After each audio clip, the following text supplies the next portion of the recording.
जो मैं मन की बात में आपसे शेयर कर रहा हूं, गयाना की तरह ही दुनिया के दर्जनों देशों में लाखों की संख्या में भारतीय हैं।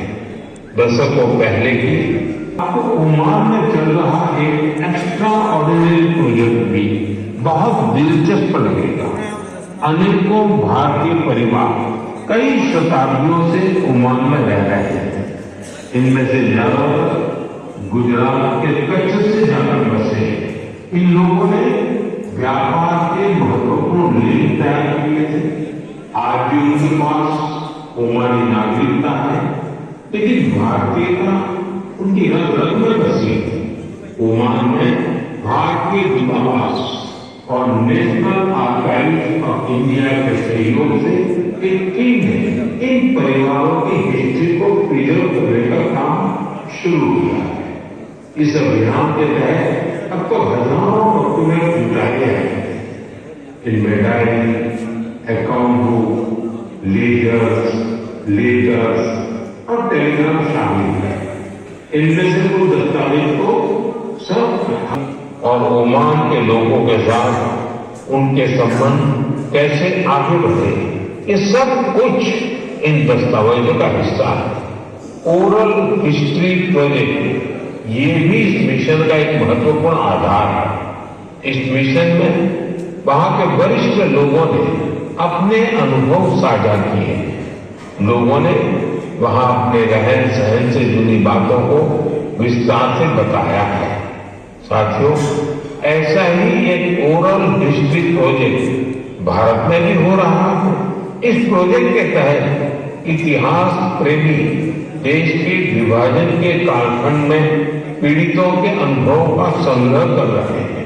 अब देश में ऐसे लोगों की संख्या कम ही बची है जिन्होंने विभाजन की विभीषिका को देखा है। ऐसे में ये प्रयास और ज्यादा महत्वपूर्ण हो गया है। साथियों, जो देश, जो स्थान अपने इतिहास को संजोकर रखता है, उसका भविष्य भी सुरक्षित रहता है। इसी सोच के साथ एक प्रयास हुआ है जिसमें गांवों के इतिहास को संजोने वाली एक डायरेक्टरी बनी है। समुद्री बहुत पुराना है। देश के कई हिस्सों में युवा बेकार समझे जाने वाली चीजों को लेकर कचरे से कंचन बना रहे हैं, तरह तरह के इनोवेशन कर रहे हैं। इससे वो पैसे कमा रहे हैं, रोजगार के साधन विकसित कर रहे हैं। ये युवा अपने प्रयासों से सस्टेनेबल लाइफस्टाइल को बड़ी बढ़ावा दे रहे हैं। मुंबई की 2 बेटियां का ये प्रयास वाकई बहुत प्रेरक है। अक्षरा और प्रकृति नाम की 2 बेटियां कतरन से फैशन के सामान बना रही हैं। आप भी जानते हैं, कपड़ों की कटाई सिलाई के दौरान जो कतरन निकलती है, इसे बेकार समझकर फेंक दिया जाता है। अक्षरा और प्रकृति की टीम उन्हीं कपड़ों के कचरे को फैशन प्रोडक्ट में बदलती है। कतरन से बनी टोपियां, बैग हाथों हाथ बिक भी रही है। साथियों, साफ सफाई को लेकर यूपी के कानपुर में भी अच्छी पहल हो रही है। यहाँ कुछ लोग रोज सुबह मॉर्निंग वॉक पर करते हैं और गंगा के घाटों पर फैले प्लास्टिक और अन्य कचरों को उठा लेते हैं। इस समूह को कानपुर प्लॉगर्स ग्रुप नाम दिया गया है। इस मुहिम की शुरुआत दोस्तों ने मिलकर की। धीरे धीरे नई उपलब्धियों के साथ तब तक के लिए आप सभी देशवासियों को बहुत बहुत धन्यवाद।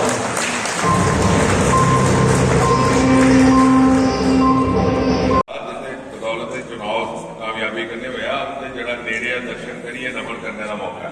इस वास्ते मैं थोड़े नजदीक आइए कुड़िए थोड़े गल की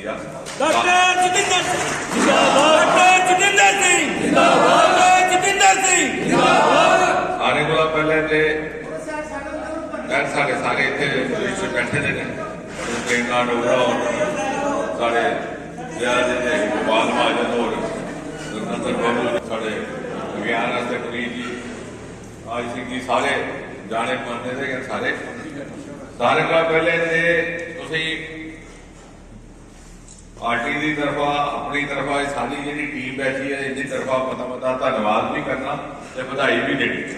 दो चुनाव हुए एक प्रंत एक कौला कौला हुए पहले लोकसभा का वो प्रंत असैंबली तो दोनों चुनाव दोनों इलैक्शन तुसें पंडित प्रेमनाथ डोगरा की जी रिवायत शुरू करी है उसी असें कायम रखा वधी जी असें जी जनसंघ की वोट दिते रहे अज भारतीय जनता पार्टी को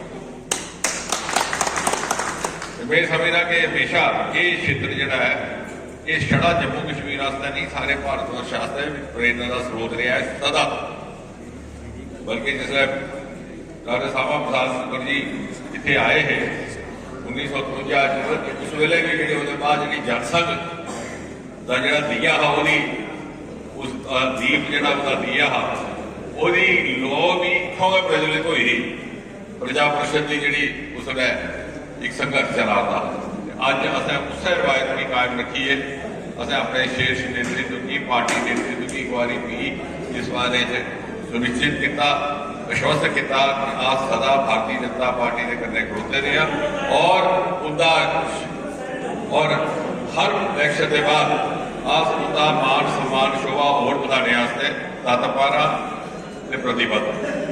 दूई गल कल के महाराष्ट्र का भी चुनाव होया मुझे नहीं लगता कई बड़े बाद इन्नी बड़ी विजय इन्नी बड़ी जीत कुछ पार्टी हासिल हुई यदा मतलब यह होया कि साढ़े को बड़े भाग्यशाली हैं साढ़े को एक ऐसा नेतृत्व प्रधानमंत्री नरेंद्र मोदी जी का जिहड़े उत्तर लिए दक्षिण तक पूर्व लिए पश्चिम तक दूर उत्तर तक उत्थे बड़ा काम किया जिथे जाओ एक डबोरी से सारे मुल्क ही बंद ऐसे ऐसे क्षेत्र जिथे कथा जमाने में भारतीय जनता पार्टी या जनसंघ की वोट निहत होता उत्थे भी तुम जाओ अज तो मोदी नाम पर सारे इकट्ठे हुए असी उनका नेतृत्व भी हासिल है उनका समर्थन भी हासिल है उनकी सरपरस्ती भी हासिल है ये सारे काम जो वारते उनकी बताओ ये एक्सप्रैस कॉरीडोर बनना और इस साल जगह मेरे ख्याल 5-6 महीने मुक्की आना इन्हें थोड़ा तरद्दत है सड़क मुक्की दी जिसला हुई आ तो समझो किस सारा जिथा खड़ोते ने इतों दिल्ली पुजने असी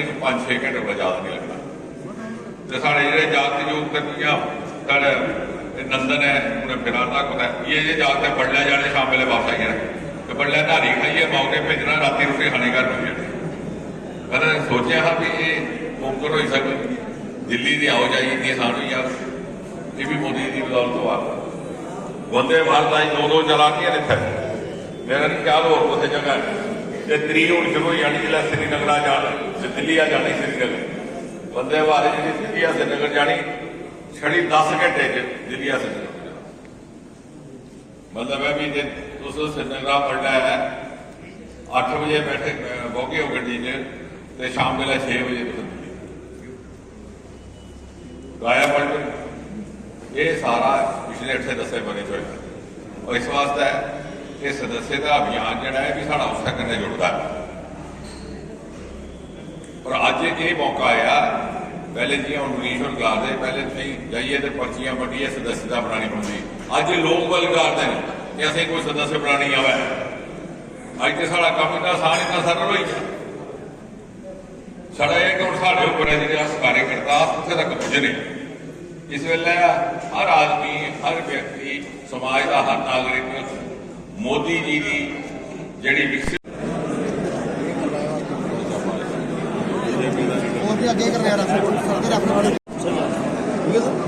इसको सहेजेंगे बधाई हो और मेंबर बनी ही हो